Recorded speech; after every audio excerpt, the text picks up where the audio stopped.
Assalamu alaikum dear students. Here is Kumail Haider and welcome to campus.pk. थोड़ा late हुआ बेटा due to some reason. It's I am really sorry for that. तो बेटा आपके सामने last time हमने एक अनाउंसमेंट बेटा. अभी 2 बजे मेरे ख्याल है आपका कोई टेस्ट था, वो कैंसिल हो गया है. बहुत बहुत मुबारक हो. और 4 बजे जो इवेंट है वो भी आज आगे एक्सटेंड कर दिया है.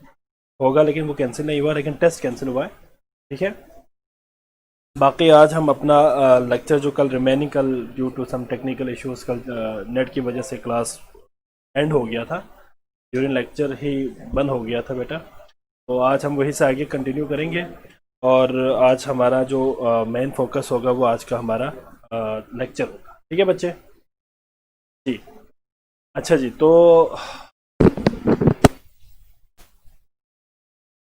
अच्छा जी. तो बेटा लास्ट टाइम हमने अल्काइल हैलाइड्स को शुरू किया था. AKNGP.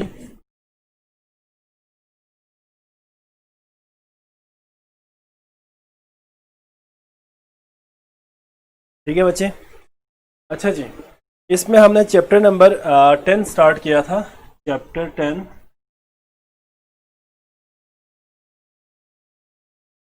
अल्काइल हैलाइड्स को हमने लास्ट टाइम डिस्कस करना शुरू किया था. Alkyl halide. ठीक है बच्चे. अल्काइल हैलाइड का जो जनरल फार्मूला है दैट इज RX. ये जो X है it may be fluorine, fluorine, bromine और iodine. these four are the halogen. और अगर R हमारे पास कोई भी हाइड्रोकार्बन हो सकता है बेटा, कोई भी ग्रुप हो सकता है. अल्काइल ग्रुप, इथाइल, हमारे पास इसमें इथाइल ग्रुप है, मिथाइल ग्रुप है, प्रोपाइल है. ठीक है बच्चे. तो लास्ट टाइम हमने वालेकुम सलाम बेटा, वालेकुम सलाम. अच्छा जी. तो कल का आप लोगों का FLP का टेस्ट कैसा हुआ बेटा? FLP का टेस्ट, हाँ जी जल्दी से बताएं मुझे. FLP का टेस्ट आप लोगों ने कल दिया था, कैसा हुआ बेटा FLP का कल जो टेस्ट दिया था आप लोगों ने? जल्दी बताएं मुझे. हाँ जी. हाँ बच्चे बताओ ज़रा, कैसा हुआ कल टेस्ट? हाँ जी. नहीं बताना आप लोगों ने. हमज़ा बेटा बताओ यार, तुम तो बताओगे ना. जल्दी बताओ बेटा, हमज़ा टेस्ट कैसा हुआ कल? मोहम्मद, साद, उस्मान, वहाब, सन्नान. हाँ जी बच्चे, कैसा हुआ कल टेस्ट?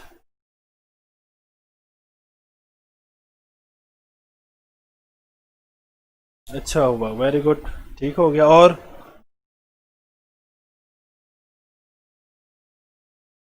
बस गुजारा हुआ सर लाइट का बहुत. हाँ बच्चा, बच्चे आजकल आजकल असल में ना ये मौसम की वजह से और बारिशों की वजह से काफ़ी डिस्टर्ब है. कल मेरे अपने पास नेट नहीं था, मैं ना ही आपको कोई वर्कशीट अपलोड कर सका और ना ही बाकी जो रिमेनिंग काम था वो कर सका. खैर इट्स ओके. तो मैं टेस्ट को दोबारा डिस्कस नहीं करूंगा. अगर आप में से किसी को कोई प्रॉब्लम है तो आप मुझे मैसेज कर दीजिएगा बेटा, मैं आपको वहाँ पे समझा दूंगा. ठीक है. आज हम अपना लेक्चर स्टार्ट करते हैं, क्योंकि कल भी लेक्चर नहीं हुआ सही, लास्ट में वो रह गया था. क्योंकि अब आपके पास टाइम भी कम है. पहले मैंने सिलेबस ख़त्म करना है, इसके बाद फिर मैंने आपका एक तरह से MCQs के हवाले से मैंने काम करना है. ठीक है, इंपॉर्टेंट MCQs के हवाले से. तो हम अपना लेक्चर स्टार्ट करते हैं. हम अपना लेक्चर स्टार्ट करते हैं बच्चे. ठीक है.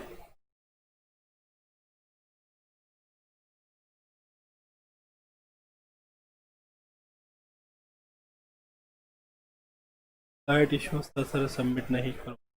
अच्छा 10 से 12 MCQ शो ही नहीं हुआ. अच्छा ये क्या मसला? असल में कल ओवरऑल टेक्निकल इश्यूज ज़्यादा थे बेटा, इसलिए मेरा ख्याल है कल हो नहीं सका है.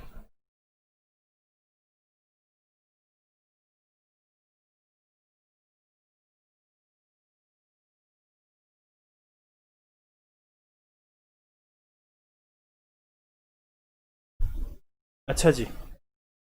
तो टेस्ट में आपको यहाँ पे शो नहीं हो रहा.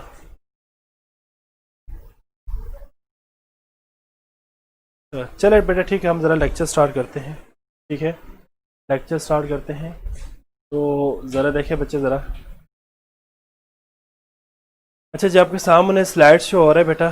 कल हमने यहाँ पे वो किया था, जो किया था बेटा, कल हमने अल्काइल हैलाइड को शुरू किया था कल, मेरा ख्याल है. ठीक है. उसमें हमने मेरा ख्याल है थोड़ा सा आगे तक किया था. चल हम यहाँ से स्टार्ट से कर लेते हैं, ठीक है। जहाँ से हमने कल स्टॉप किया था वो मुझे याद नहीं है, लेकिन चल हम स्टार्ट से ही कर लेते हैं, ठीक है बच्चे। अच्छा जी, अब आप ज़रा अपने सामने देखें, स्क्रीन पे आपके सामने शो हो रहा है बेटा slides, chapter number 10 alkyl halides, ठीक है बेटा। इंट्रोडक्शन, मैंने आपको पहले भी कहा बेटा अल्काइल हैलाइड में हमारे पास जो मेन जो कंसर्न है दैट इज RX, ठीक है। ऑर्गेनिक कंपाउंड है जिसके अंदर आपके पास क्या होगा, हाइड्रोकार्बन के साथ आपके पास क्या होगा बेटा, कोई हेलोजन होगा, जिसमें क्लोरीन हो सकते हैं, ब्रोमीन हो सकते हैं, आयोडीन हो सकते हैं, फ्लोरीन हो सकते हैं, ठीक है। और इसमें मैंने आपको कहा था प्राइमरी, सेकेंडरी और टर्शरी में क्या डिफरेंस है, ये मैंने आपको कल बता दिया था। और साथ में मैंने आपको बता दिया था कि नोमेनक्लेचर क्या है। हम क्या करेंगे बेटा, क्लोरोमीथेन, लाइक अगर हमारे पास CH3Cl हो तो क्लोरोमीथेन, ठीक है। अगर हमारे पास कॉमन नेमिंग की बात करें तो हम इसको क्या कहेंगे, मिथाइल क्लोराइड, इथाइल क्लोराइड वगैरह एटसेट्रा, ठीक है बच्चे। तो ये ज़रा आपने याद रखनी है बेटा। क्यों माउस आगे नहीं जा रहा जी बच्चे, क्लियर हो गया सबको यहाँ तक? इसमें तो कोई मसला नहीं था ना। मेथड ऑफ द प्रिपरेशन हम डिस्कस कर रहे थे बच्चे। मेथड ऑफ द प्रिपरेशन में आपके सामने सबसे पहले फर्स्ट मेथड है, method for the preparation of alkyl halide में reaction of alcohol with halogen acid. अगर आप किसी हेलोजन एसिड के साथ एथेनॉल को अगर रिएक्ट करवा दें अल्कोहल में, हमारे पास एग्जांपल क्या है, एथेनॉल। अब आप देखिए दिस इज एथेनॉल और HX हमारे पास क्लोरीन, ब्रोमीन, फ्लोरीन, आयोडीन में से कुछ भी हो सकता है, लेकिन हम फ्लोरीन और आयोडीन को मोस्टली यूज़ नहीं करते। वजह यह है कि फ्लोरीन बहुत फास्ट रिएक्शन देता है बेटा और आयोडीन वेरी स्लो रिएक्शन देगा, तो दोनों हमारे लिए फिजिबल नहीं होगा। तो हम यहाँ पे क्लोरीन या ब्रोमीन इनमें से कोई ऐड कर देते हैं, क्योंकि वो मॉडरेट रेट पे क्या करेगा बेटा, रिएक्शन करेगा, इसलिए। और यहाँ पे जो कंडीशन है वो क्या है, जिंक क्लोराइड है एज हमारे पास कैटालिस्ट है, इथाइल हैलाइड बनेगा, साथ में वाटर बनेगा। नेक्स्ट आपके पास है बेटा reaction of alcohol with thionyl chloride SOCl2, this group is known as thionyl chloride. इसको हम क्या कहते हैं, थायोनाइल क्लोराइड कहते हैं, ठीक है बच्चे। और इसमें हमारे पास जो सॉल्वेंट होगा दैट इज पायरिडीन। पायरिडीन हमारे पास ऐसे सॉल्वेंट होगा और यहाँ पे जो प्रोडक्ट बनेगा वो अल्काइल हैलाइड के साथ सल्फर डाइऑक्साइड और HCl बनेगा। इस केस में बेटा इंपॉर्टेंट MCQs के हवाले से याद रखिएगा, ये जो रिएक्शन है बहुत इंपॉर्टेंट रिएक्शन है for the preparation of alkyl halide, because इस रिएक्शन में हमें प्योर अल्काइल हैलाइड प्रोड्यूस होता है। इस रिएक्शन से हमें प्योर अल्काइल हैलाइड मिलेगा। क्यों? क्योंकि सल्फर डाइऑक्साइड गैस है वो भी क्या कर जाएंगे बेटा, एस्केप कर जाएंगे, और हाइड्रोक्लोरिक एसिड भी क्या कर जाएंगे, एस्केप कर जाएंगे। तो सबसे best method for the preparation of alkyl halide is from thionyl chloride and alcohol. ये MCQs के हवाले से याद रखिएगा। Reaction of alcohol with phosphorus trihalide and phosphorus pentahalide, ठीक है। अगर हम देखें फास्फोरस ट्राईब्रोमाइड और फास्फोरस पेंटाक्लोराइड के साथ अगर हम एथेनॉल को ही रिएक्ट करवा दें तो हमारे पास क्या बनेगा बेटा, अल्कोहल बनेगा, ठीक है। रिएक्टिविटी ऑफ अल्काइल हैलाइड की अगर हम बात करें तो बेटा याद रखिएगा, रिएक्टिविटी दो चीज़ों के ऊपर डिपेंड करेगी, एक तो carbon to halogen bond energy के ऊपर डिपेंड करेगी, और नेक्स्ट आपके पास carbon to halogen bond polarity के ऊपर डिपेंड करेगी। तो देखो यहाँ पे लिखा हुआ है, greater the bond energy of alkyl halide greater will be the stability and lesser the reactivity. जितनी ज्यादा बॉन्ड एनर्जी ज्यादा होगी, बॉन्ड एनर्जी किसे कहेंगे बेटा, the amount of energy which is required to break 1 mole of all particular type of the bond. अगर एक mole हमारे पास डिफरेंट टाइप के बॉन्ड्स है, double bond, single bond, triple bond, ठीक है, तो उनको ब्रेक करने के लिए जो अमाउंट ऑफ एनर्जी रिक्वायर्ड होगी उसको हम क्या कहते हैं, बॉन्ड एनर्जी। तो जितनी ज्यादा हमारे पास ग्रेटर द बॉन्ड एनर्जी, किसी भी मॉलिक्यूल की बॉन्ड एनर्जी ज्यादा होगी उसकी स्टेबिलिटी उतनी ज्यादा होती है। बॉन्ड एनर्जी जितनी ज्यादा होगी उसकी स्टेबिलिटी उतनी ज्यादा होती है, मतलब हमें उस बॉन्ड को तोड़ने के लिए एनर्जी ज्यादा देनी पड़ती है, और लेसर द रिएक्टिविटी, और उसकी रिएक्टिविटी क्या हो जाएगी, कम हो जाएगी। इसके अलावा सेकेंड हमारे पास क्या है बेटा, बॉन्ड पोलैरिटी में ग्रेटर द इलेक्ट्रोनेगेटिविटी डिफरेंस, मतलब बॉन्ड पोलैरिटी को हम क्या कहेंगे, ग्रेटर हमारे पास इलेक्ट्रोनेगेटिविटी का जो डिफरेंस होगा, greater will be the stability, stability ज्यादा हो जाएगी, एंड लेसर द रिएक्टिविटी, और रिएक्टिविटी क्या हो जाएगी, कम हो जाएगी। कंक्लूजन ये है, आपने जो MCQs के हवाले से याद रखनी है वो ये है कि हम जो एक्सपेरिमेंटल शो है, हालांकि हमने कहा बेटा दो फैक्टर्स है जो डिटरमिन करेगा कि भाई इसकी रिएक्टिविटी क्या होगी, एक तो बॉन्ड पोलैरिटी और बॉन्ड एनर्जी।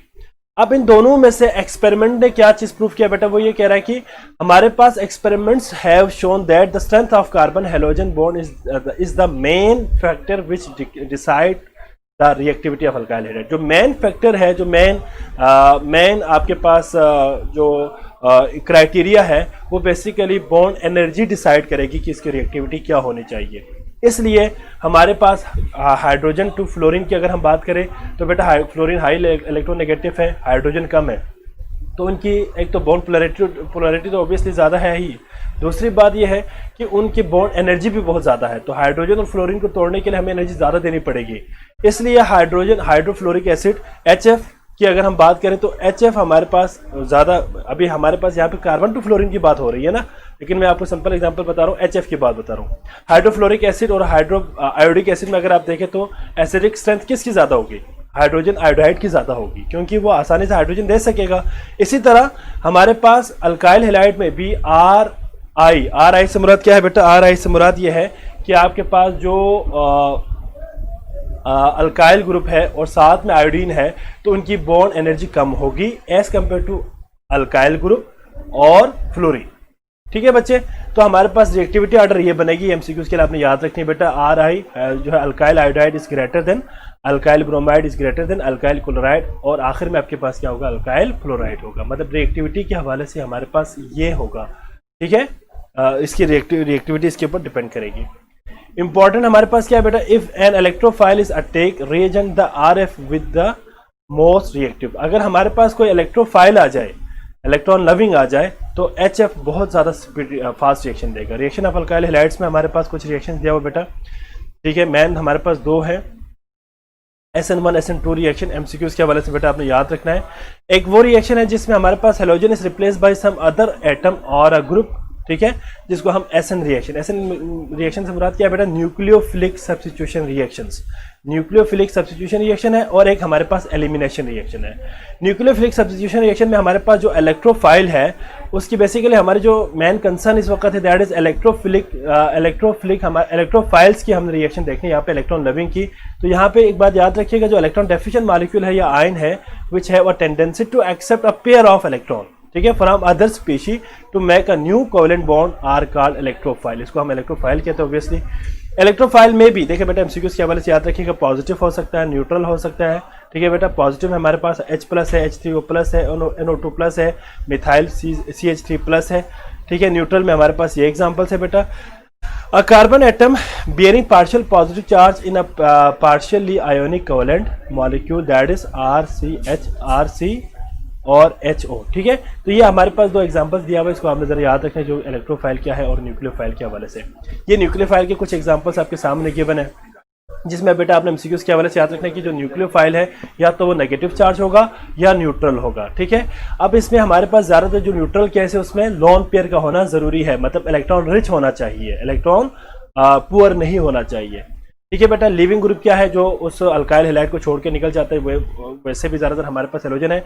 एमसीक्यूज के हवाले से याद रखिएगा कि बेटा जो आपके पास यहाँ पे उन्होंने आगे भी दिया होगा कि आपसे मिसाल के तौर पर कोई पूछ लेते हैं कि भाई which one of the following is the electrophile, तो इलेक्ट्रोफाइल और न्यूक्लियोफाइल की पहचान के लिए आपने ये बात याद रखनी है।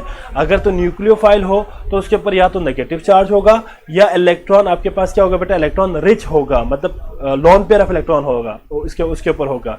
लेकिन अगर हम बात करते हैं इलेक्ट्रोफाइल की, तो इलेक्ट्रोफाइल आपसे पूछे कौन सा इलेक्ट्रोफाइल है, तो आपने बात माइंड में ये रखना है कि या तो उसके ऊपर पॉजिटिव चार्ज होगा या फिर ऐसा मॉलिक्यूल होगा जिसके अंदर इलेक्ट्रॉन की डेफिशिएंसी होगी। लाइक बोरॉन है हमारे पास, बोरॉन ट्राइफ्लोराइड की एग्जांपल हमारे पास आ सकते हैं। ठीक है बच्चे,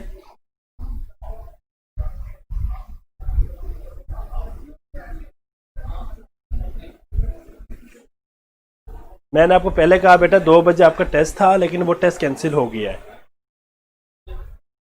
ठीक है, आपका टेस्ट कैंसिल हुआ है, वो टेस्ट अभी नहीं होना, अभी केमिस्ट्री का लेक्चर हो रहा है। अभी अपने लेक्चर पे फोकस करें, पहले लेक्चर को कंप्लीट होने दे जरा। जी, आपके सामने केमिस्ट्री का लेक्चर शो हो रहा है ना, तो आपके बस केमिस्ट्री का ही लेक्चर ले लें, टेस्ट आपका कैंसिल हुआ है आज। जी ठीक है बच्चे, तो आपके पास ये आगे बेटा लिविंग ग्रुप, यहाँ पे भी एरो हेड से यहाँ पे शो किया हुआ है, देखिए this is the leaving group. ठीक है बच्चे, और ये आपके पास न्यूक्लियोफाइल है। और मैकेनिज्म हमारे पास 2 टाइप्स के बेटा याद रखिएगा, न्यूक्लियोफिलिक सब्स्टिट्यूशन रिएक्शन है, एक SN1 और एक SN2। न्यूक्लियोफिलिक सब्स्टिट्यूशन बाईमॉलिक्यूलर और न्यूक्लियोफिलिक सब्स्टिट्यूशन यूनिमॉलिक्यूलर। ठीक है बच्चे, 2 आपके पास है। इसके एक कंपैरिजन टेबल यहाँ पे मैंने बना दिया हुआ है, इसको ज़रा देख रहे बेटा, आपके पास MCQs के हवाले से आपने याद रखनी है।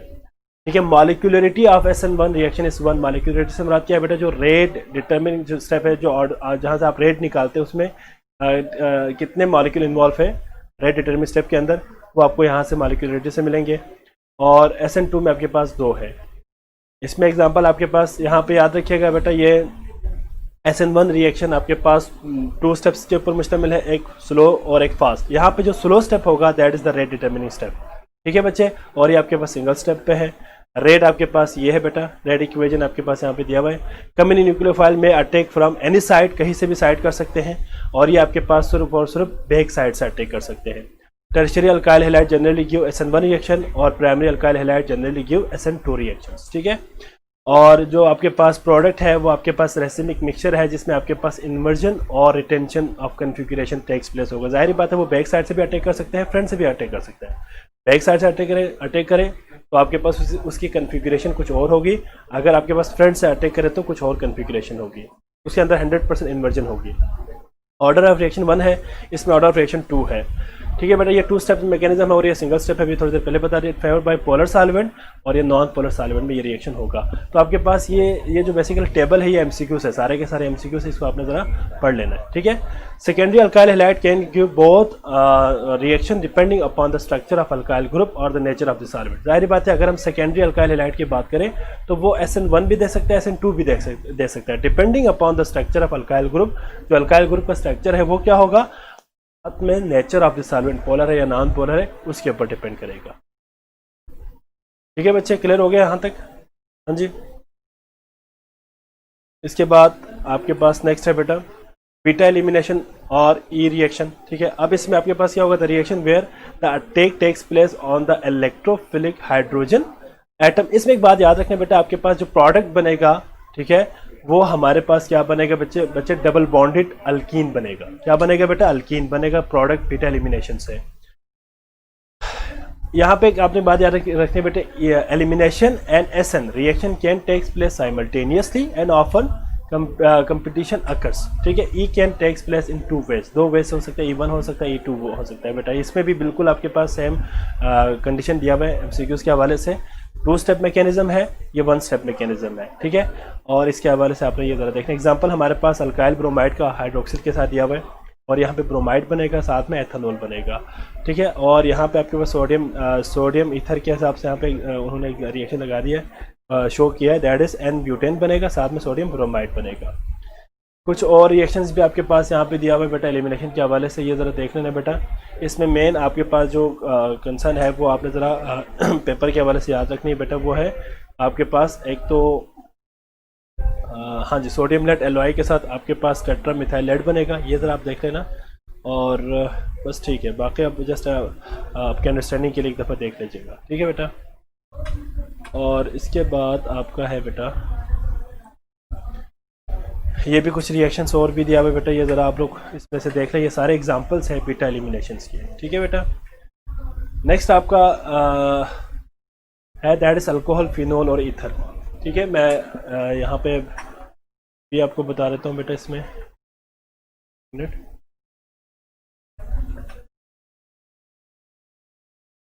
जी, इंट्रोडक्शन आपके पास इसमें बेटा मेन हमारे कंसर्न होगा अल्कोहल क्या है, फिनोल क्या है, ईथर क्या है, प्रिपरेशन हमने देखना है, इनकी रिएक्शंस देखना है। ये आपके पास फंक्शनल ग्रुप है वर्ड। यहाँ पे देखें, अगर हमारे पास ऑक्सीजन के दोनों साइड पे हाइड्रोजन हो, ठीक है, तो उसको हम ऑब्वियसली वाटर कहेंगे। एक हाइड्रोजन को रिप्लेस कर दें विथ अल्काइल ग्रुप R से तो अल्कोहल है, ठीक है बच्चे। और अगर हम R के जगह पे एराइल ग्रुप ऐड करें, एराइल हमारे पास यहाँ पे क्या है C6H5 एराइल ग्रुप, तो ये आपके पास क्या बनेगा, फिनोल बनेगा। और दोनों साइड पे अगर हम R लगा दें तो हमारे पास क्या बनेगा बेटा, ईथर बनेगा। अल्कोहल के हमारे पास 2 यहाँ पे एग्जांपल उन्होंने दिया हुआ है। एक अल्कोहल हमारे पास एलिफेटिक अल्कोहल हो सकता है, एरोमेटिक हमारे पास अल्कोहल हो सकते हैं। एलिफेटिक में हमारे पास मोनोहाइड्रिक और पॉलीहाइड्रिक। मोनोहाइड्रिक जिसमें एक हाइड्रोक्सिल ग्रुप हो, पॉलीहाइड्रिक में 2 हाइड्रोक्सिल ग्रुप हो, ठीक है बच्चे। तो यहाँ पे उन्होंने एग्जांपल भी दिया हुआ है, ये ज़रा आप लोग यहाँ पे ज़रा देख लेना, ठीक है बच्चे। नॉमेनक्लेचर भी आपके पास सिंपल है, आपने वही सारे रूल्स लॉन्गेस्ट इनको सेलेक्ट करना है और नंबरिंग वहाँ से करना है जहाँ से आपके पास OH ग्रुप करीब पड़े, ठीक है। तो ये सारे यहाँ पे नॉमेनक्लेचर आपको पता है। अगर एक अल्काइल ग्रुप हो, एक कार्बन आपके पास हो तो मिथाइल है, साथ में मिथाइल अल्कोहल या मेथनॉल, ठीक है, वो आप इसमें लिख सकते हैं। प्रिपरेशन ऑफ अल्कोहल हमारे पास 2 किस्म के बेटा, एक तो मेथनॉल से बना सकते हैं फ्रॉम वाटर गैस, और एक एथेनॉल से बाई फर्मेंटेशन। ये 2 प्रोसेस है, ठीक है, इसमें मेन जो डिफरेंस है एमसीक्यूज के हवाले से वो यहाँ पे आपके पास एक टेबल में दिया हुआ है। ठीक है, वाटर गैस आपके पास क्या है बेटा, मिक्सचर ऑफ कार्बन मोनोऑक्साइड। ये water gas basically mixture of carbon monoxide और हाइड्रोजन गैस है। ठीक है, हाइड्रोजन गैस और कार्बन मोनोऑक्साइड का मिक्सचर हो तो उसको वाटर गैस कहते हैं। ये एमसीक्यूज के हवाले से याद रखिएगा बेटा। और यहाँ पे कंडीशंस दिया हुआ है और यहाँ पे आपके पास कुछ इसकी प्रॉपर्टीज दिया हुआ है। ठीक है, इंडस्ट्रियल प्रिपरेशन ऑफ एथेनॉल, ये ज़रा बेटा आप लोग ज़रा देखें, इसमें आपके पास एथेनॉल की प्रिपरेशन है। फ्रॉम स्टार्च से बना सकते हैं, मेथनॉल से बना सकते हैं। स्टार्च में आपके पास क्या है बेटा, ये बेसिकली फर्मेंटेशन प्रोसेस है। फर्मेंटेशन प्रोसेस से मुराद क्या है बेटा, the production of a chemicals with the help of micro organisms. ठीक है, तो यहाँ पे आपके पास यीस्ट एक तरह से माइक्रो ऑर्गेनिज्म है। ठीक है, वो यहाँ पे आपके पास इसमें क्या होगा बेटा, स्टार्च कन्वर्ट हो जाएगा इसमें बेटा माल्टोज शुगर में। ठीक है, और माल्टोज शुगर की मजीद फर्मेंटेशन से क्या बनेगा, एथेनॉल बनेगा। कि आपके पास यहाँ पे कंडीशन दिया हुआ है, जाइमेस है, माल्टोस है, डाइस्टेस है। ये सारे डिफरेंट एग्जांपल। फ्रॉम मोलेसिस से भी हम बना सकते हैं। ठीक है, और इसमें भी आपके पास यहाँ पे एग्जांपल मौजूद है। मेथनॉल से हम बना सकते हैं बेटा फ्रॉम वाटर गैस। अभी थोड़ी देर पहले मैंने कहा वाटर गैस इसको कहते हैं। ये तो वो मिक्सचर ऑफ कार्बन मोनोऑक्साइड और हाइड्रोजन गैस को हम क्या कहते हैं, वाटर गैस कहते हैं। ठीक है बच्चे, इसको आप इतने हाई टेम्परेचर पे हीट करें और इस कैटालिस्ट की मौजूदगी में अगर आप उसको हीट करें तो आपके पास क्या बनेगा, मिथाइल अल्कोहल बनेगा। ठीक है, मेथनॉल बनेगा। अच्छा, रिएक्टिविटी ऑफ हाइड्रोक्सिल ग्रुप। ठीक है, oxygen atom of the hydroxyl group in alcohol is sp3 hybridized. ये पता आपने याद रखनी बेटा एमसीक्यूज के हवाले से, sp3 हाइब्रिडाइज्ड है। The carbon oxygen bond CON और hydrogen oxygen bond OH are highly polarized. Electronegativity का डिफरेंस ज़्यादा है इसलिए ज़्यादा पोलर है बेटा। The negative charge is present on the oxygen atom of the alcohol. जाहिर बात है ऑक्सीजन के ऊपर इलेक्ट्रॉन की डेंसिटी ज़्यादा होगी एज कम्पेयर टू क्या होगा बेटा, कार्बन। क्योंकि ऑक्सीजन की इलेक्ट्रोनेगेटिविटी ज़्यादा है तो इलेक्ट्रॉन की डेंसिटी ज़्यादातर ऑक्सीजन की तरफ होगी। एज अ रिजल्ट ऑक्सीजन के ऊपर क्या चार्ज आएगा, पार्शियल नेगेटिव चार्ज आएगा। और कार्बन के ऊपर क्या चार्ज आएगा, पार्शियली पॉजिटिव चार्ज आएगा। ठीक है, और हमेशा याद रखिएगा बेटा जो आपका न्यूक्लियोफाइल है या न्यूक्लियोफाइल है वो हमेशा आपके पास कहाँ पे अटैक करेंगे बेटा, इसी कार्बन के ऊपर अटैक करेंगे क्योंकि कार्बन के ऊपर पार्शियल पॉजिटिव चार्ज है। केमिकल प्रॉपर्टीज में हमारे पास याद रखिएगा बेटा दो किस्म के रिएक्शन दे सकते हैं। वो रिएक्शन जिसमें carbon to oxygen bond break हो और एक वो रिएक्शन जिसमें carbon to oxygen to hydrogen bond break हो। ऑर्डर ऑफ रिएक्टिविटी आपके पास यहाँ पे भी गिवन है बेटा एमसीक्यूज के हवाले से याद रखिएगा। ठीक है, और इस केस में भी आपके पास ऑर्डर ऑफ रिएक्टिविटी गिवन है, कार्बन टू ऑक्सीजन और ऑक्सीजन टू हाइड्रोजन आपके पास यहाँ पे गिवन है। अच्छा जी, इसमें आपने दो तीन एमसीक्यूज के हवाले से जो पॉइंट याद रखनी है वो ये है कि nucleophile breaks carbon to oxygen bond of the alcohol. मैंने अभी थोड़ी देर पहले भी कहा था कि न्यूक्लियोफाइल कार्बन के ऊपर अटैक करेंगे तो carbon to oxygen bond break होगा। Attacking electrophile breaks carbon to hydrogen bond. ठीक है, और जो इलेक्ट्रोफाइल अगर अटैक करे तो वो हाइड्रोजन टू कार्बन बॉन्ड को ब्रेक कर देंगे। ठीक है बच्चे, और इसके अलावा आपके पास यहाँ पे कुछ कंडीशंस भी दिया हुआ गिवन। ठीक है बेटा, और इसके बाद रिएक्शंस ऑफ अल्कोहल आपके पास यहाँ पे दिया हुआ बेटा फास्फोरस ट्राइक्लोराइड और फास्फोरस पेंटाक्लोराइड के साथ। ठीक है, यहाँ पे आपके पास अल्काइल हैलाइड बनेगा साथ में। ठीक है, फास्फोरस एसिड। ठीक है, तो ये आपने ज़रा फास्फोरस ऑक्सी ट्राइक्लोराइड भी बनेगा साथ में एज अ बाई प्रोडक्ट। तो ये कुछ एग्जांपल्स है बेटा यहाँ पे। ठीक है बच्चे, अच्छा जी,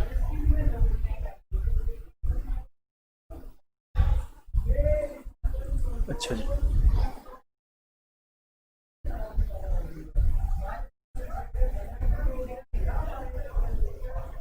और सम अदर एग्जांपल्स यहाँ पे भी आपके पास दिया हुआ है।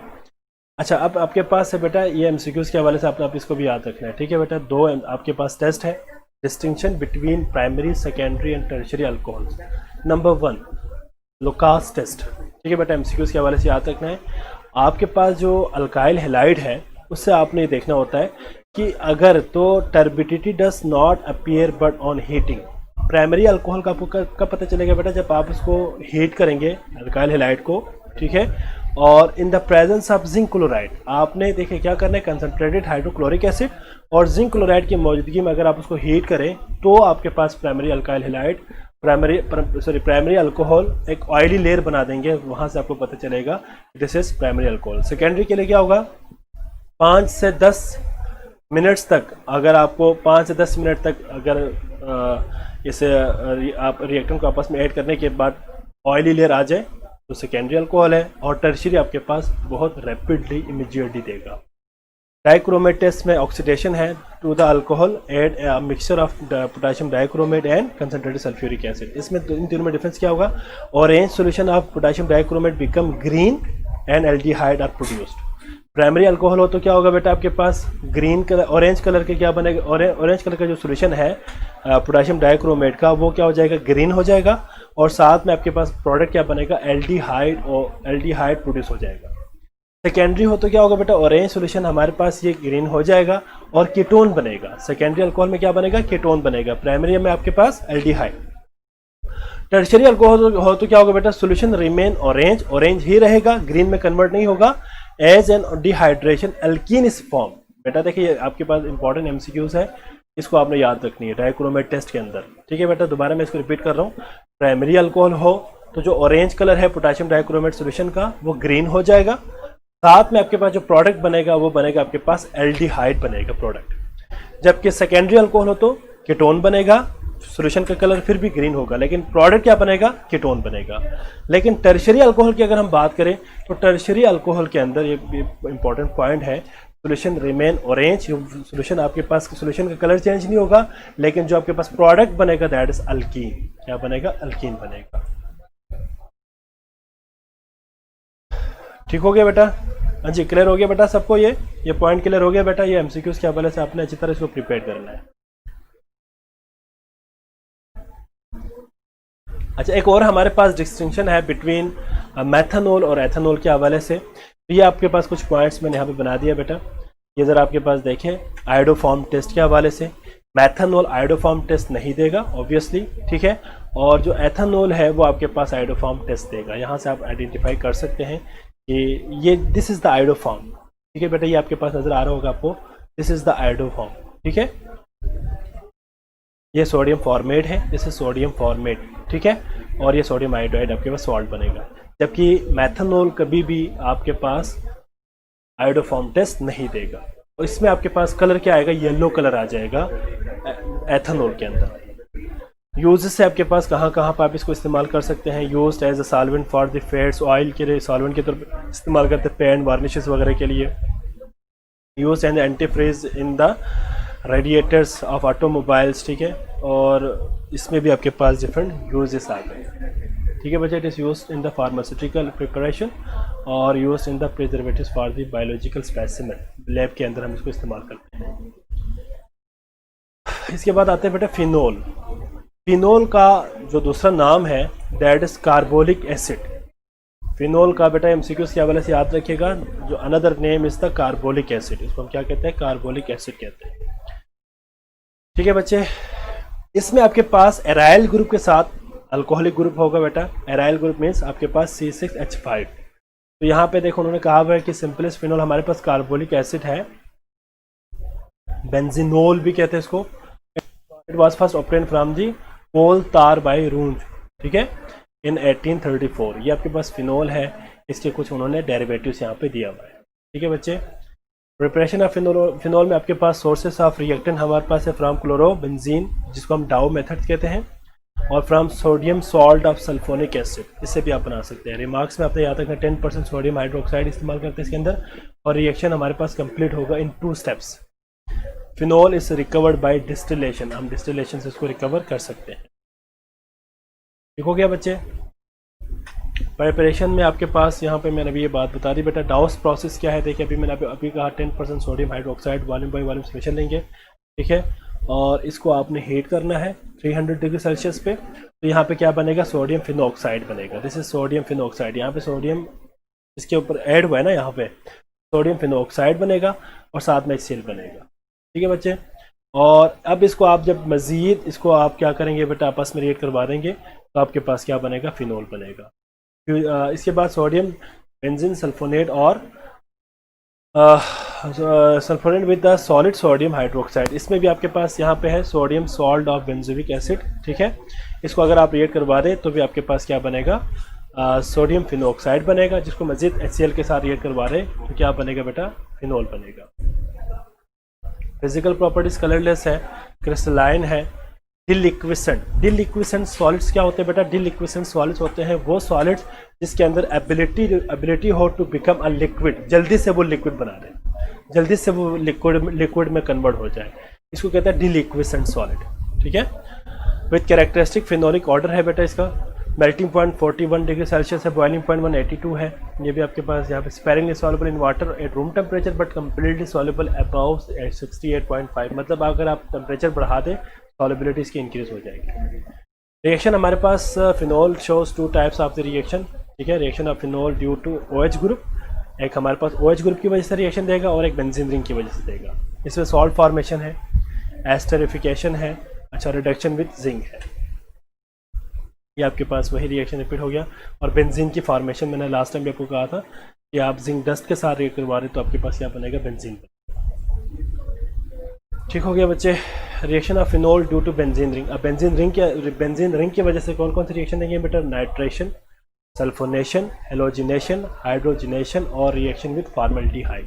तो ये आपके पास डिफरेंट कंडीशंस यहाँ पे दिया हुआ है। नाइट्रेशन करें तो हमारे पास रूम टेम्परेचर पे जो प्रोडक्ट होगा वो बेसिकली मिक्सचर ऑफ ऑर्थो और पैरा नाइट्रोफिनोल होगा। मैंने आपको लास्ट टाइम भी कहा था कि नाइट्रो ग्रुप हमारे पास जो है this will be ortho para directing group, ठीक है। तो या तो ऑर्थो पे भेजेगा और या तो पैरा पे भेजेगा आने वाले न्यू इनकमिंग ग्रुप को। सल्फोनेशन में हमारे पास इसमें क्या होगा, मिक्सचर ऑफ ऑर्थो और पैरा बनेगा। इसमें भी white PPT of 2,4,6 try bromo phenol बनेंगे इस प्रोडक्ट में। Unsaturated saturation of ring is remove. यहाँ पे रिमूव जो रिंग है, हाइड्रोजिनेशन में क्या होगा, जो रिंग के अंदर डबल बॉन्ड है वो सारे के सारे ख़त्म हो जाएंगे इसके अंदर, ठीक है बच्चे।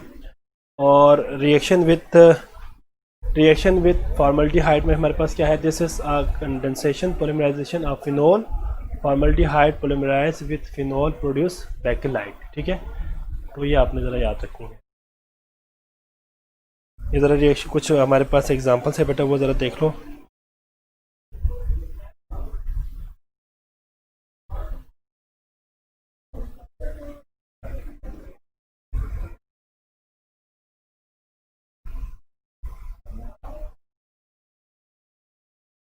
जी बच्चे, ठीक है।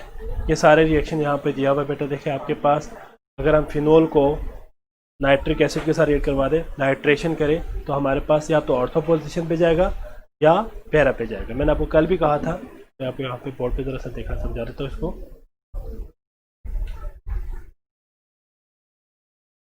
अच्छा जी, चलो मैं आपको यहाँ पे समझा देता हूँ बेटा। यहाँ पे देखें,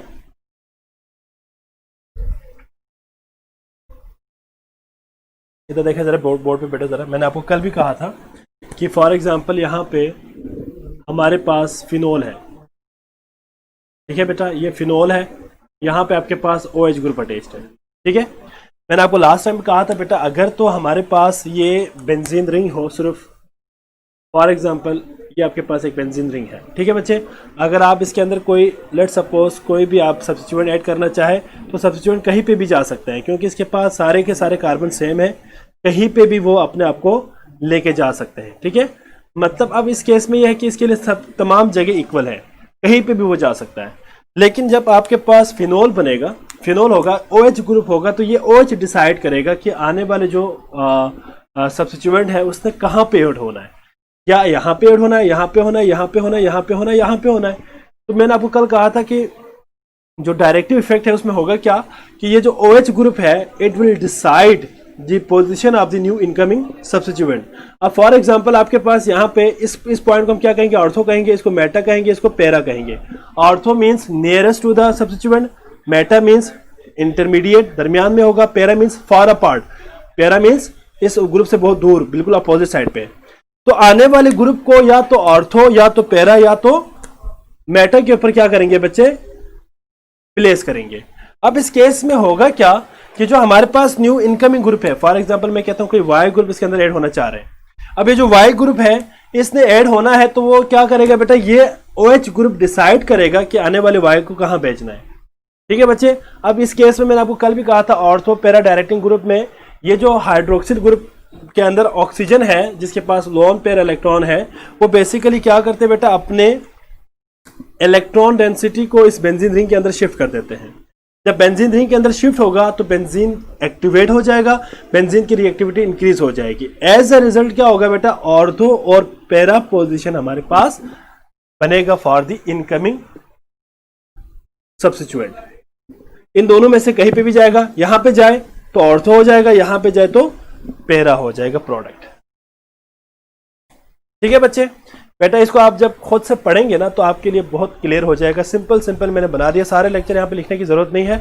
एमसीक्यूज के हवाले से मैंने टेबल्स बनाए हुए हैं, इसको आपने पढ़ना है और आपके सारे के सारे एमसीक्यूज यहाँ से सॉल्व हो जाएंगे। ठीक है बच्चे जी, क्लियर हो गया बेटा सबको? हाँ जी बेटा, यही हमारे पास डिफरेंट एग्जाम्पल्स थे। अब हमारे पास जो एग्जाम्पल्स है वो मैं जरा आपको बता देता हूँ बेटा, जरा देखें। अब आप इन रिएक्शंस को जरा गौर से देखें।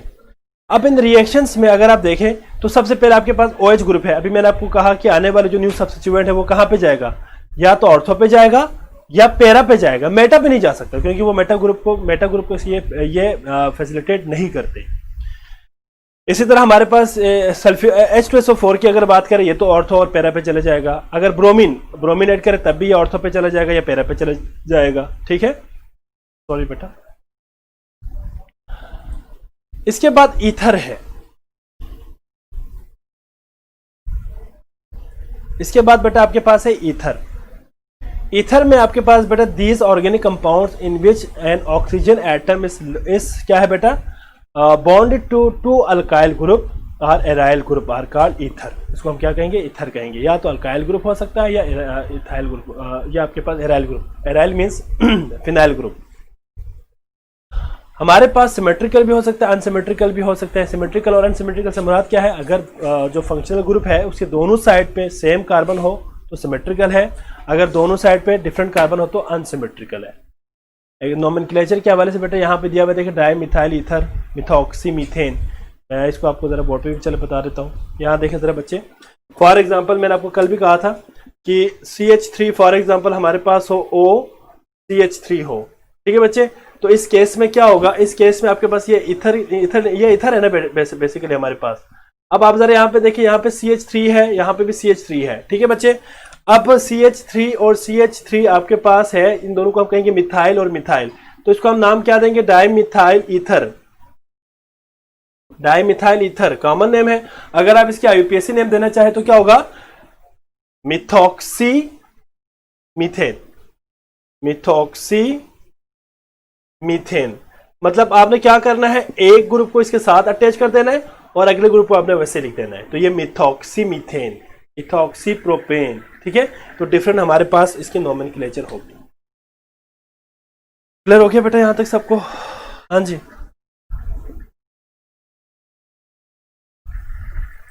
जी बच्चे। नेक्स्ट आपके पास है बेटा, दैट इज कंडेंसेशन। अच्छा जी, सॉरी, प्रिपरेशन है आपके पास, that is preparation of ether में विलियमसन सिंथेसिस है बेटा। इसमें अपने जो रिएजेंट याद रखें वो सोडियम मेटल के साथ रिएक्ट करवा देते हैं आप किसको, किसी भी एथेनॉल को। तो आपके पास क्या बनेगा बेटा, ये सॉल्ट बनेगा इसका। और इस सॉल्ट को जब आप मजीद किसके साथ रिएक्ट करवा देंगे, अल्काइल हैलाइड के साथ, तो आपके पास क्या बनेगा बेटा, ईथर बनेगा। ठीक है, ईथर बनेगा, सॉरी। ठीक है बेटा, नेक्स्ट आपके पास कंडेंसेशन ऑफ अल्कोहल। कंडेंसेशन किसे कहते हैं, condensation means removal of the water. Water के एलिमिनेशन के साथ हम क्या करेंगे, प्रोडक्ट बनाएंगे। दो एथेनॉल के मॉलिक्यूल्स हैं, इसको अगर आप 140 डिग्री सेल्सियस टेम्परेचर पे हीट करें तो आपके पास क्या बनेगा, डाई इथाइल ईथर बनेगा या इथॉक्सी इथेन, और साथ में वाटर रिमूव हो जाएगा। Reaction of alkyl halide and silver oxide, ये आपके पास एग्जांपल दिया हुआ बेटा formation of ether. Chemical reactivity के हवाले से रिएक्शन विद एसिड है, एसिड के साथ रिएक्शन करें तो आपके पास क्या बनेगा, अल्कोहल बनेगा। ठीक है, और साथ में आपके पास क्या होगा बेटा, अगर स्ट्रॉन्गर एसिड हो तो आपके पास आयोडीन यहाँ से निकल जाएगा और साथ में आपके पास ROH और R बनेगा, ये बनेगा। ठीक है, और अगर हमारे पास I- सिर्फ I- हो तो यहाँ पे आपके पास ROH बनेगा, सिंपल अल्कोहल बनेगा, और साथ में RI बनेगा। मतलब ये रिएक्टिविटी है, ये आपके पास ईथर है, ROR ईथर है, दीज आर ईथर, ठीक है बच्चे। और यहाँ पे आपके पास रिएजेंट है जिसको आपने रिएक्ट करवा दी। कंपैरिजन ऑफ फिजिकल प्रॉपर्टीज, हमारे पास कुछ प्रॉपर्टीज है, solubility in water, volatile, hydrogen bonding. Alcohol की बात करें तो सॉल्युबल है, ठीक है। और अगर हम बात करते हैं बेटा वोलेटाइल की, तो अल्कोहल हमारे पास क्या है, हाईली वोलेटाइल है और हाइड्रोजन बॉन्डिंग इनमें मौजूद होती है लोअर नंबर में। और फिनॉल की अगर हम बात करें तो phenol sparingly soluble at room temperature, और हमने लास्ट में बात की थी टेम्परेचर बढ़ाने से सॉल्युबिलिटी इंक्रीज हो जाएगी। हाइड्रोजन बॉन्डिंग की अगर हम बात करें तो बेटा हाइड्रोजन बॉन्डिंग में तो इसके अंदर प्रेजेंट होंगे, इसके अंदर भी प्रेजेंट होंगे। ईथर के अंदर देखिए एमसीक्यू से बेटा, ईथर के अंदर अगर हम देखें तो स्लाइडली सॉल्युबल है, मोर वोलेटाइल है और एब्सेंट है। अच्छा, इसमें एक बात हमें एमसीक्यूज के हवाले से याद रखनी है। चलो मैं आपसे एमसीक्यूज पूछ, यहाँ पे अगर एमसीक्यूज पूछ लूँ, which one of the following have no hydrogen bonding, ठीक है। चलो मैं आपसे एक सवाल मैं एमसीक्यूज के तौर पे यहाँ पे दे रहा हूँ बेटा, ठीक है, एमसीक्यूज दे रहा हूँ आपको, इसको मुझे इसका आपने मुझे आंसर करना है, ठीक है, आपने मुझे इसका आंसर करना है। अच्छा जी, एक एमसीक्यूज मैं आपको बताने लगा हूँ बेटा, इसका आपने मुझे आंसर करना है, ठीक है। अभी मैंने आपको जो पढ़ा है वहां से ही होगा। अच्छा जी, क्वेश्चन आपका है बेटा, बॉइलिंग पॉइंट मैक्सिमम किसकी होगी, ठीक है। ऑप्शन ए है एथेनॉल, बी फिनोल, सी ईथर, डी आपके पास है वाटर। वाटर छोड़े, वाटर तो ऑब्वियसली यही होगा, di methyl ether, di methyl ether कर देते हैं इसको, तो हम कहते हैं डाई इथाइल ईथर कर देते हैं। चलिए डाई इथाइल ईथर जी। अब जरा मुझे आंसर पता है बेटा, किसकी बॉइलिंग पॉइंट मैक्सिमम होगी, जी जल्दी बताया बेटा जरा, बॉइलिंग पॉइंट किसकी मैक्सिमम होगी बेटा, इन तीनों में से बॉइलिंग पॉइंट बताना आपने किसकी मैक्सिमम है, ether, ethanol, phenol, diethyl ether या dimethyl ether. Boiling point बेटा, बॉइलिंग पॉइंट जल्दी से बताया बेटा जरा, जल्दी से बताए, जल्दी से बताए मुझे जल्दी से बेटा। यस,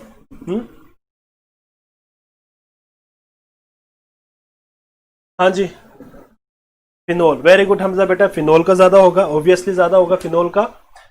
अगर मैं यहां से अगर फॉर एग्जांपल फिनोल के अलावा ऑप्शन अगर मैं आपसे पूछ लेता तो आपने इथेनॉल का कहना था, ठीक है, या आपसे जी जी नहीं बी, हाँ बिल्कुल बेटा फिनोल आपका ऑप्शन है। फॉर एग्जांपल अगर मैं आपसे इसी क्वेश्चन में ही अगर मैं आपसे पूछूं कि बेटा हाईली वोलेटाइल, हाईली वोलेटाइल किसकी होगी, वोलेटिलिटी किसकी होगी highly, ethanol, phenol, diethyl ether या डाइमिथाइल ईथर, जी इसमें आंसर बताओ जरा, हाईली वोलेटाइल कौन सा होगा हमारे पास, हाईली वोलेटाइल कौन सा होगा, ईथर होगा, फिनोल होगा, डाई इथाइल ईथर होगा या डाई मिथाइल ईथर होगा, जी जल्दी से बताएं मुझे। इस ऑप्शन डी होगा, ठीक है, ये भी हाईली वोलेटाइल है लेकिन आपके पास इसमें इथाइल ग्रुप आ गया, देखिए इसके अंदर क्या है, CH3 CH2O CH2 CH3 है, इसकी चेन लेंथ ज्यादा है एज कंपेयर टू दिस, इसके अंदर क्या होगा CH3O CH3 ये आपके पास है, तो इसके अंदर कार्बन कम है, इसके अंदर कार्बन की लेंथ ज्यादा है, तो ऑब्वियसली आपके पास आंसर क्या होगा, दैट वन, ठीक है। तो ये आपसे एमसीक्यूज के हवाले से था, जरा वो बता दिया मैंने आपको। नेक्स्ट आपके पास बेटा लास्ट पॉइंट आ जाते हैं। अच्छा जी, तो खत्म हो गया जी, चलो ठीक है, यहां तक आपका हो गया बेटा कंप्लीट चैप्टर नंबर 11 भी, ठीक है जी। बेटा किसी बच्चे का कोई सवाल है तो बता सकते हैं, एनी क्वेश्चन अबाउट दिस बच्चे, जल्दी से बताएं मुझे जरा अगर किसी का कोई सवाल है। हाँ जी,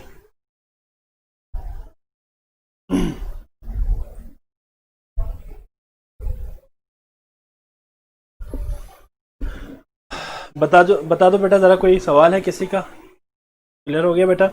हाँ जी, तो बेटा आप लोगों ने ये ये जो लेक्चर है इसको मैं आपको अपलोड कर देता हूँ, आप लोगों ने इसको भी एक दफ़ा पढ़ लेना जी बेटा, वहाँ आप एक दफ़ा इसको पढ़ लेना ताकि आपके पास आपका जो मेन कॉन्सेप्ट है वो आपको क्लियर हो जाए। और उसके लिए असल में नहीं आ रहा था मेरे पास भी कल से ना, कल शाम से नेट नहीं था मेरे पास, तो मैं वो चीज़ें अपलोड नहीं कर सका कल। आज मैं यहाँ से जाके इंशाल्लाह अगर नेट का प्रॉब्लम्स टाइम रह गया है तो FLP डिस्कस कर ले। अच्छा जी, चले FLP डिस्कस कर लेते हैं बेटा। आपके सामने है FLP, आपके सामने ओपन है? हाँ जी, आपके सामने है बेटा FLP जी।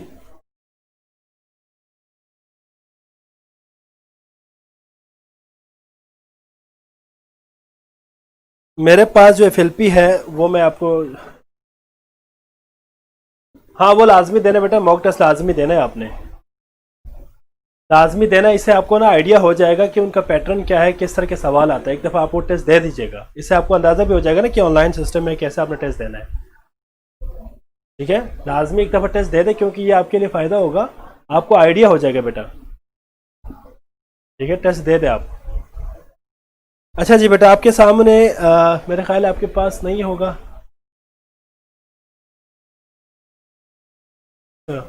चले बाहर, मेरे पास जो है मैं यहाँ से आपसे मैं डिस्कस कर लेता हूँ बेटा। यूनिट ऑफ KC, मैं मोबाइल में देख रहा हूँ, मेरे पास मोबाइल में है, यहाँ सिस्टम पे भी नहीं है मेरे पास। तो यूनिट ऑफ KC क्या है बेटा? यूनिट ऑफ KC मैंने आपको लास्ट टाइम भी कहा था, KC का यूनिट हो भी सकता है, नहीं भी हो सकता। क्यों? क्योंकि अगर हमारे पास number of moles of reactant और number of moles of product बराबर हो तो कोई यूनिट नहीं होगा, कोई यूनिट नहीं होगा। और अगर number of moles of reactant और number of moles of product बराबर ना हो तो कोई ना कोई यूनिट होगा। अच्छा जी, KA डिसोसिएशन कांस्टेंट A अगर लेस देन 10⁻³ हो, 10⁻³ हो, लेस देन 10⁻³ हो, तो -3 से कम हो 10⁻, तो हमारे पास एसिड क्या होगा? वेरी स्ट्रॉन्ग होगा या वीक होगा, या वेरी स्ट्रॉन्ग होगा या वेरी वीक होगा? ऑब्वियसली हमारे पास वेरी वीक एसिड होगा बेटा। एसिड के हवाले से है, मैंने आपको लास्ट टाइम भी कहा था कि दिस KA, ये जो KA है डिसोसिएशन कांस्टेंट ऑफ एसिड, अगर लेस देन 10⁻³ हो जाए तो एसिड हमारे पास क्या हो जाएंगे? वीक हो जाएंगे। ऑप्शन आपके पास दिया हुआ, ये एसिड आपके पास वीक हो जाएगा। बेसिकली आपने बात याद रखनी है कि जो KA है अगर ज्यादा हो जाए तो एसिड हमारे पास क्या हो जाएगा? एसिड की स्ट्रेंथ हमारे पास बढ़ जाएगी। KA अगर कम हो जाए तो एसिड की स्ट्रेंथ कम हो जाएगी। वही बात मैंने आपको लास्ट टाइम भी कहा था बेटा कि अगर pKa हो जाए, pKa अगर ज्यादा हो जाए बेटा, तो हमारे पास एसिड की जो स्ट्रेंथ है वो क्या हो जाएगी? एसिड की जो स्ट्रेंथ है वो कम हो जाएगी। मतलब आपके पास pKa और KA आपस में क्या है? इनवर्सली प्रोपोर्शनल है। ये हमने लास्ट टाइम बात की थी बेटा, इसमें मेरे ख्याल है आपको याद होगा। pH of human blood is, ये तो आपने याद रखना 7.35 है। ह्यूमन ब्लड के जो pH है वो अच्छा मैं बहुत आगे चला गया, नहीं नहीं ठीक है, यही है। अच्छा जी, इसके बाद 10 ml of alcohol dissolve in 90 ml of water, unit of concentration used is obviously percentage volume by volume है। ठीक है, mixture which distilled over without change in composition is called azeotropic mixture, ये भी हमने बात की थी बेटा। मैं ऑप्शन जल्दी से बता रहा हूँ, टाइम कम है। Which has maximum oxidation number, manganese की मैक्सिमम ऑक्सीडेशन नंबर होती है बेटा +7 तक जाती है। Temperature for the measurement of standard electrode potential is 298 kelvin. Potential of standard hydrogen electrode is considered as 0, last में बात की थी बेटा।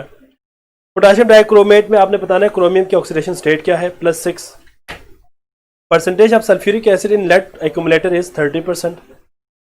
The reduction potential of zinc is -0.76। Spontaneous reaction are very fast, ये ऑप्शन सारे आपके सामने दिया हुआ है, मैं सिर्फ स्टेटमेंट पढ़ रहा हूँ और साथ में करेक्ट ऑप्शन बता रहा हूँ। द रेट एक्सप्रेशन, ठीक है बेटा, रेट एक्सप्रेशन, अच्छा ये नहीं, unit of rate of reaction is mole decimetre cube per second. The value of activation energy is primarily determined by effective collision. Effective collision के लिए जो रिक्वायर्ड होगी उसको हम क्या कहेंगे? क्या बेटा उसको क्या कहेंगे? एक्टिवेशन एनर्जी कहेंगे। When catalyst and reactants are in the more than one phase, it is called heterogeneous catalyst. The organic compound having very high molecular weight are called polymers. उसको हम क्या कहते हैं? polymers कहते हैं। Octane number can be improved by, देखो हम isomerization से भी कर सकते हैं, addition of tetramethyl lead और addition of tetraethyl lead से भी कर सकते हैं। Coal is produced after a long time decay of fossil fuels, animals, woods, इन सबसे कर सकते हैं बेटा। Low temperature and pressure cracking can be done in the presence of alumina और सिलिका, इन दोनों का मिक्सचर होगा। टेस्ट का कंफर्म मेरे ख्याल बेटा मुझे इसलिए नहीं है क्योंकि वो मेरे ख्याल कंपलसरी तो नहीं है, लेकिन दे दे तो आपके लिए बेहतर होगा, ताकि आपको आइडिया हो जाएगा कि आप कैसे किस तरह के क्वेश्चन आ सकता है, और आपने कैसे जो है ऑनलाइन, मेरे ख्याल ऑनलाइन टेस्ट हो रहा है, तो आपको आइडिया हो जाएगा किस तरह आपने करना है। The fractional distillation of petroleum produce gasoline up to 20% है। बेटा मैंने जो सुना है वो ऑनलाइन होगा टेस्ट, लेकिन अभी कंफर्मेशन नहीं है यार, पता नहीं उन्होंने क्या करना है, हो सकता है ये डिले भी हो सकता है, ये टेस्ट हो सकता है डिले भी हो जाए, क्योंकि आगे ईद भी है बेटा, इसलिए हो सकता है डिले हो, अभी कोई कंफर्मेशन नहीं है, लेकिन जो मेरी नॉलेज में जो बात है उसके मुताबिक तो यही है कि ऑनलाइन ही होगा test. Which one is not heterocyclic, बेटा ये सारी चीज़ें आप पढ़ लेना, ठीक है, इसमें मेरे ख्याल कोई मुश्किल नहीं है, अगर किसी बच्चे को कोई मसला हो जाता है तो वो मुझे बता देना, ठीक है बेटा, मैं आपसे वो रिस्पॉन्स मैं आपको दे दूंगा, ठीक है बच्चे जी। तो हाँ जी बेटा, क्लियर हो गया सर, प्लीज़ मैसेंजर पे आंसर दे रहे बेटा, मैंने आंसर दे दिया है, कल मैंने सबका आंसर दे दिया, आपने मुझे क्या आज तो मैंने नहीं देखा, मेरे पास नेट नहीं था, कल शाम से नेट नहीं आ रहा है, कल मैं तकरीबन यहाँ लेक्चर ख़त्म होने के फ़ौरन बाद देख के मैंने बच्चों को मैंने रिप्लाई दिया था, मेरे पास नेट का कल इशू था बेटा, नेट नहीं था, इसलिए मैं कल किसी का भी मैसेज पढ़ नहीं पाया रात को, ठीक है। आज मैं देख लेता हूँ बेटा, अगर किसी का कोई सवाल है तो मैं उसमें उसको वो प्रॉब्लम सर मैसेंजर पर फिक्स पेज, ठीक है बच्चे, मैं अभी तो मेरी क्लास है, इसके बाद में मेरा लेक्चर है, इसके बाद जब वो लेक्चर पढ़ाने के बाद फिर मैं आपको बता दूंगा, ठीक है बेटा। ठीक है बेटा, तो यहाँ पे हम रखते हैं बेटा, अपने रिव्यूज़ दे दीजिएगा, ठीक है बेटा, और अपना बहुत सारा ख्याल रखिएगा बेटा, ठीक है, अल्लाह हाफ़िज़।